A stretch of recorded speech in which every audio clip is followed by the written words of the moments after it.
Hi guys, welcome back to our channel. ಇವತ್ತು ನಾವು ಮಾಡ್ತಾ ಇರೋ ರೆಸಿಪಿ ಬಂದು ಚಿಕನ್ ಫ್ರೈ. ಈ ರೆಸಿಪಿನ ತುಂಬ ಈಸಿ ಆ್ಯಂಡ್ ಕ್ವಿಕ್ಕಾಗಿ ಮಾಡ್ಬೋದು. ಹಾಗೆ ಬ್ಯಾಚುಲರ್ಸ್ಗಂತೂ ತುಂಬಾ ಇಷ್ಟ ಆಗುತ್ತೆ. ಬನ್ನಿ ಹೇಗೆ ಮಾಡೋದು ಅಂತ ನೋಡೋಣ. ಮೊದಲನೇದಾಗಿ ನಾನು ಈರುಳ್ಳಿ ಹಚ್ಚಿಟ್ಕೊಂಡಿದ್ದೀನಿ, ಹಾಗೆ ಟೊಮೆಟೊ ಹಚ್ಚಿಟ್ಕೊಂಡಿದ್ದೀನಿ, ಹಾಗೆ ಕರ್ಡ್ ಸ್ವಲ್ಪ ತೊಗೊಂಡಿದ್ದೀನಿ, ಹಾಗೆ ಶುಂಠಿ ಬೆಳ್ಳುಳ್ಳಿ ಪೇಸ್ಟು ಹಸಿಮೆಣಸಿನ್ಕಾಯಿನ ರುಬ್ಬಿಟ್ಕೊಂಡಿದ್ದೀನಿ, ಹಾಗೆ ಸ್ವಲ್ಪ ಕೊತ್ತಂಬರಿ ತೊಗೊಂಡಿದ್ದೀನಿ. ಅದರ ಜೊತೆಗೆ ಸ್ವಲ್ಪ ಧನಿಯಾ ಪುಡಿ, ಜೀರಿಗೆ ರುಬ್ಬಿಟ್ಕೊಂಡಿದ್ದೀನಿ, ಹಾಗೆ ಖಾರದ ಪುಡಿ, ಹಾಗೆ ಗರಂ ಮಸಾಲ, ಹಾಗೆ ಮೆಣಸು ಪುಡಿ ತೊಗೊಂಡಿದ್ದೀನಿ.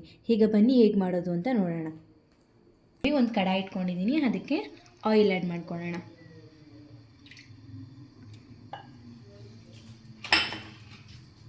ಅದು ಆಯಿಲ್ ಚೆನ್ನಾಗಿ ಕಾಯಬೇಕು.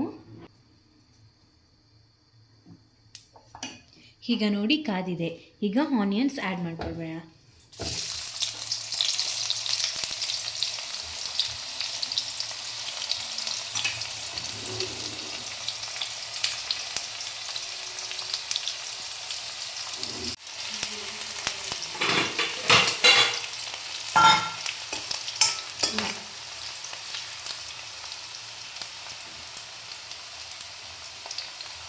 ಇದು ಸ್ವಲ್ಪ ಗೋಲ್ಡನ್ ಕಲರ್ಗೆ ತಿರುಗಿದೆ.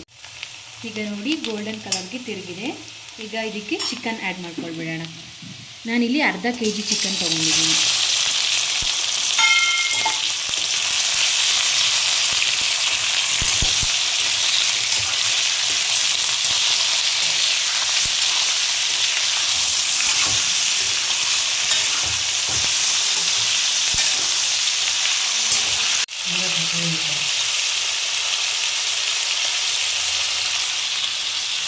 ಈಗ ನಾನು ಇದಕ್ಕೆ ಸಾಲ್ಟ್ ಆ್ಯಡ್ ಮಾಡ್ಕೊಳ್ತಾ ಇದ್ದೀನಿ.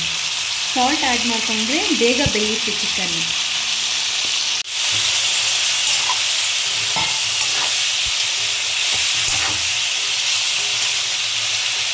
ಇದಕ್ಕೆ ರುಬ್ಬಿಟ್ಕೊಂಡಂತಹ ಪೇಸ್ಟ್ನ ಆ್ಯಡ್ ಮಾಡ್ಕೊಳ್ಬಿಡೋಣ.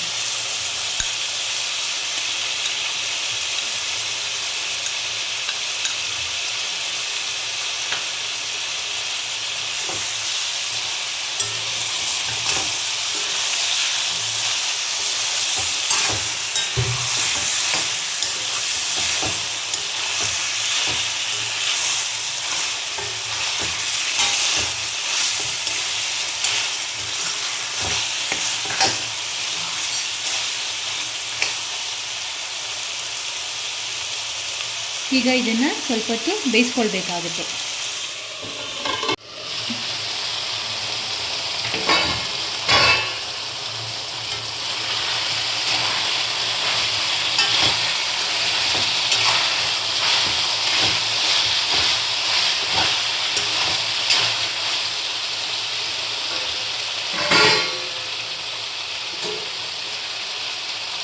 ಈಗ ಇದಕ್ಕೆ ಆಗಲೇ ಹಚ್ಚಿಟ್ಕೊಂಡಂತಹ ಟೊಮೆಟೊ ಆ್ಯಡ್ ಮಾಡ್ಕೊಳ್ಳೋಣ.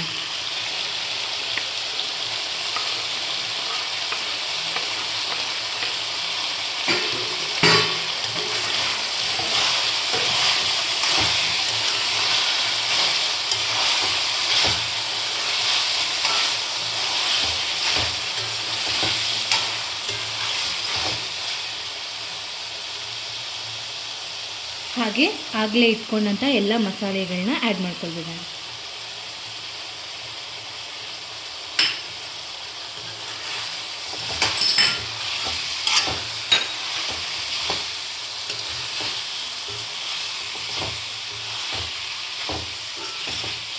ಈ ಮಸಾಲೆ ಎಲ್ಲ ಚೆನ್ನಾಗಿ ಚಿಕನ್ಗೆ ಹಿಡಿಬೇಕು.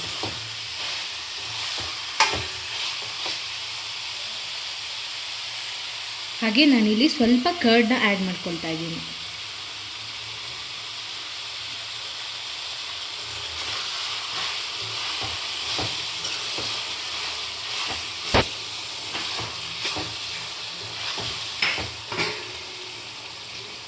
ಗಾಯ್ಸ್, ಇದು ತುಂಬ ಈಸಿ ರೆಸಿಪಿ ಆಗಿದೆ.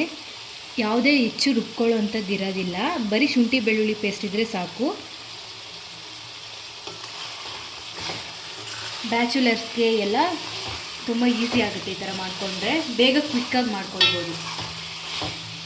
ಈಗ ಇದಕ್ಕೆ ಸ್ವಲ್ಪ ವಾಟರ್ ಆ್ಯಡ್ ಮಾಡ್ಕೊಳ್ಬಿಡ್ತಾ ಇದ್ದೀನಿ. ಸ್ವಲ್ಪ ಗ್ರೇವಿ ಜಾಸ್ತಿ ಬೇಕು ಅಂದರೆ ಇನ್ನೂ ಸ್ವಲ್ಪ ವಾಟರ್ ಆ್ಯಡ್ ಮಾಡ್ಕೊಳ್ಬೋದು ನೀವು.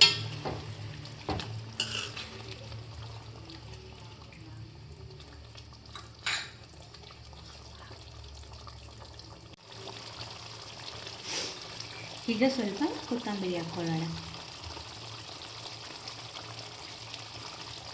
ನೋಡಿ, ಈ ರೆಸಿಪಿನ ತುಂಬ ಕಡಿಮೆ ಇಂಗ್ರೀಡಿಯೆಂಟ್ಸಲ್ಲೇ ಮಾಡ್ಕೊಳ್ಬೋದು, ಹಾಗೆ ಮನೆಯಲ್ಲಿರುವ ಇಂಗ್ರೀಡಿಯೆಂಟ್ಸಲ್ಲೇ ನಾವು ಮಾಡ್ಕೊಳ್ಬೋದು.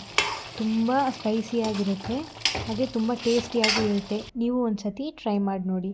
ಹಾಗೆ ಈ ರೆಸಿಪಿ ನಿಮಗೆ ಇಷ್ಟ ಆಗಿದ್ದರೆ ಪ್ಲೀಸ್ ಲೈಕ್ ಮಾಡಿ, ಶೇರ್ ಮಾಡಿ, ಹಾಗೆ ಸಬ್ಸ್ಕ್ರೈಬ್ ಮಾಡಿ. Thank you.